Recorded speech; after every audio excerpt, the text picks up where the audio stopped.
देश के दंगल की टीम पहुंची चमेली वन, जो भुलवाने गांव से 2 से 3 किलोमीटर दूरी पर स्थित है। आखिर यहाँ पर लोगों की इतनी आस्था क्यों है? आखिर यहाँ पर भगवा झंडा किसने फहराया था? आखिर यहाँ पर कब हुआ था अंजनी का जन्म? यहाँ पर कृष्ण जी कब कब आते हैं? यहाँ पर शनिदेव की पूजा क्यों होती है? सारे क्वेश्चंस, सारे सवाल हमारे दिमाग में थे। हम इन सवालों का जवाब चाहते थे और हम पहुंचे चमेली वन। पूरा जो भी आपके सवाल जवाब होंगे वो हम यहाँ के महाराज जी हैं, घनश्याम जी, महाराज घनश्याम जी, उनसे हमने विस्तृत तौर पर चर्चा की और पता किया कि यहाँ पर लोगों की ऐसी आस्था क्या है कि लोग दूर दूर से यहाँ पर दर्शन करने के लिए आते हैं। अगर आप भी कभी चमेली वन नहीं गए हैं तो आपको चमेली वन के दर्शन करने क्यों जरूरी है? क्या आपकी सारी इच्छाएं हो जाएंगी पूरी? क्या क्या हुए थे चमेली वन में अब तक चमत्कार, और क्या क्या चमत्कार होने वाले हैं? सारी कथा यहाँ के रहने वाले महाराज जी श्री घनश्याम जी ने हमें बताई। आखिर यहाँ पर हनुमान जी की पूजा क्यों की जाती है? यहाँ पर जो अंजनी कुंड बना हुआ उसकी क्या महिमा है? यहाँ पर कितने बंदर रहते हैं? कैसे ये सबसे ऊंची ध्वजा बनाई गई थी? इसको कितना समय हो चुका है? यहाँ पर श्रद्धालु बंदरों के लिए क्या क्या लेकर आते हैं? आखिर कौन कौन सी ऐसी घटनाएं थी जो अब तक चमेली वन में हुई हैं और यहाँ पर चर्चाएं रहती हैं? ये बातें तो बनी रहेंगी, परंतु कुछ ऐसे चमत्कार, ये ऐसे चमत्कार हम आपको बताएंगे जो आपने सुने नहीं होंगे। पूरी जो विस्तृत जानकारी है घनश्याम महाराज जी आपको बताएंगे अंजनी कुंड के बारे में। यह एक पवित्र विशाल कुंड है, पक्के घाटों से बना हुआ है। यहाँ पर प्रवासी पक्षी आते हैं। श्रद्धालु मंगलवार शनिवार बजरंगबली को चोला भंडारा अर्पित करने के लिए आते रहते हैं। भक्तों की जो मनोकामनाएं वो यहाँ पर पूरी होती है। और महाराज जी ने, घनश्याम महाराज जी से हमने बात की और तस्वीरों में आपको पूरा दिखाएंगे आखिर कैसे कैसे चमत्कार हुए थे चमेली वन में। तो आप वीडियो को शेयर जरूर कीजिएगा। लोगों को ये पता चलना चाहिए कि चमेली वन में क्या ऐसे चमत्कार होते हैं कि लोग यहाँ पर इच्छाएं पूर्ति करने के लिए आते हैं। कुछ चमत्कारों की कहानी सुनिए घनश्याम महाराज की जुबानी। मुख्य रूप से भगवान कपि रूप में दर्शन दिया तो हनुमान जी की प्रतिमा जो आप देख रहे हैं अंजनी कुंड से हनुमान जी की प्रतिमा प्रकट हुई थी। और कितने समय पहले की बात है? ये तो जी अंजनी कुंड ये द्वापर युग के समय के बाद भगवान कृष्ण द्वापर युग में उच्चारण लीला थी।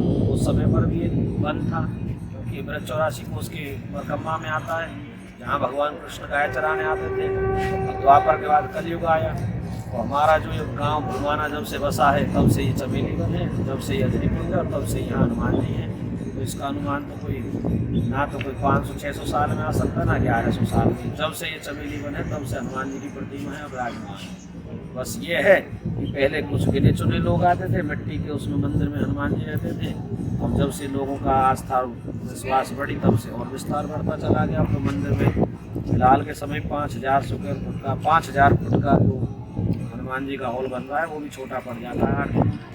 तो जो आसपास के लोग हैं वो कितने समय में यहाँ पर आते रहते दान देने के लिए या फिर यहाँ व्यवस्था चेक करने के लिए? मेन प्रबंधक यहाँ कौन करता है? मेन प्रबंधक भी यहाँ पे मालिक स्वयं हनुमान जी महाराज हैं। और उसके बाद हनुमान जी के बाद अगर कोई सेवा करते हैं तो फिर वो यहाँ के सेवादार हैं, पुजारी हैं, महाराज हैं या फिर मैं हूँ। और फिर हमारे साथ हमारी भुलवाना गांव की बस्ती है और सभी बंधु हैं। और बस्ती के भुलवाना गांव के सहयोग से और हनुमान जी की कृपा से सारा काम होता है। रही देख रेख की बात तो हम इस चमेली वन धाम में जो भी कोई कार्य होता है वो हनुमान जी की कृपा से होता है। चाहे यहाँ कोई सत्ता परिवर्तन हो, चाहे किसी की नौकरी हो, यहाँ हमारे ऊपर जब भी कोई आफत विपदा आती है या हमें कुछ भी कोई काम कराना होता है, कोई भी पुण्य का, धर्म का, या मान लो ये जो हॉल बन रहा है इसमें भी हमने किसी से कोई चंदा नहीं मांगा ना किसी से रसीद काटी। हमें जिस चीज़ की जरूरत पड़ती हनुमान जी से कह रहे थे और बाबा तुम्हारा काम होगा, तुम जानो तुम्हारा काम जाने। तो हनुमान जी ऐसी प्रेरणा अपने किसी भक्त को देते तो वो दूसरे दिन सोया आकर के अपने आप कहता महाराज जी मैं अपनी तरफ से ईंट देना चाहता हूँ, कोई थ्रेसर देना चाहता है तो कोई पूरा खर्चा उठा देता है। तो यहाँ तो जी हनुमान जी के भक्त स्वयं देने आते हैं जिन पर हनुमान जी की विशेष कृपा होती है। कोई ऐसी घटना बताइए यहाँ पर जो ऐसी घटना घटी हो यहाँ पर सभी लोग जिसको जानना चाहते हो, आखिर ऐसा क्या वजह? यहाँ ऐसी है कि यहाँ अंग्रेजों के राज्य में चमेली वन धाम में एयरपोर्ट आया की जमीन एक बार हो चुकी थी कि एयरपोर्ट बनेगा अंग्रेजों के समय में। तो पूरे बने 200 एकड़ में बने हैं, झंडियाँ गड़ चुकी थी। गांव वालों को यहाँ से जाना कि वो कह दी थी कि आपको गांव खाली करना पड़ेगा। तो गांव के लोगों ने यहाँ पर श्री संत महात्मा रहते थे, हनुमान जी के पास आए, बोले हम एक बस्ती और ये वन छोड़ के नहीं जा सकते।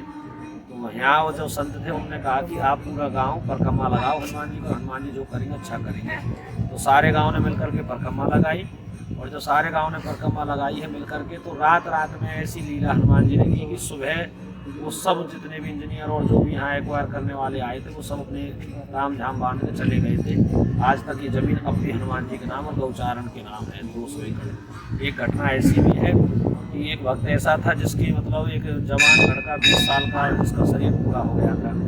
अब जिसका जवान बेटा चले जाए उसके पिता का तो कौन जान सकता है। आज भी वो भैया है हमारा, यही बुलवाने गाँव का ही है। तो उसने फिर हनुमान जी की आस लगाई, फिर यहीं सुबह शाम आकर के बैठ जाना, अपने दुख को हनुमान जी का आगे रोना। उसने अपनी पत्नी का ऑपरेशन खुलवाया और हनुमान जी की ऐसी कृपा हुई कि उसके घर फिर पुनः एक बेटा हुआ। आज वो बेटा उसका 12-13 साल का है। आज भी वो ऐसा परिवार है और ऐसे अनेकों चमत्कार हैं, अगर गिनवाएं तो कोई कमी नहीं है। और यहाँ तो भैया जो भी कार्य होता है हनुमान जी के पास होता है, क्योंकि यहाँ हनुमान जी स्वयं साक्षात विराजमान है। आज भी इस धरती पर हनुमान जी हमारे चमेली वन धाम में विराजमान है। यहाँ मंगलवार शनिवार हजारों लाखों की संख्या में भक्त पधारते हैं। सुबह 5 बजे पट खुलते, रात के 9 बजे तक तांता लगा रहता है। 24 घंटे दर्शन है मंगल शनिवार, बाकी दिन पट बंद हो जाते हैं 1 बजे से शाम के 4 बजे तक। और एकादशी के दिन भी भगत आते हैं, इतवार को भी आते हैं।